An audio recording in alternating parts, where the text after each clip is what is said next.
বিসমিল্লাহির রহমানির রহিম। আসসালামু আলাইকুম। যারা সৌদি আরবে নতুন আসবেন তাদের জন্য এটা হলো সৌদি আরবের বিরিয়ানি। তারা আমার সাথে দেখা করবেন, আমার স্বাগতম। আমার কাছে এসে আমার নিজের হাতে বানানো বিরিয়ানি আপনারা এসে খেয়ে যাবেন যারা সৌদি আরবে নতুন আসবেন। এটা হলো খ্যাপসা বিরিয়ানি বলে, সৌদি আরবিতে বলে খ্যাপসা। বাংলাদেশ, হিন্দি সবাই বিরিয়ানি বলে।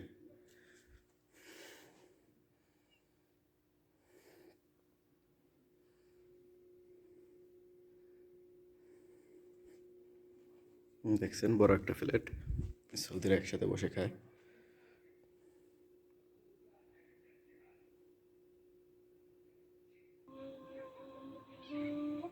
তো এই যে বৈশা রয়েছে, এটা আমার কফিল, এটা হইলো তার সাদিক।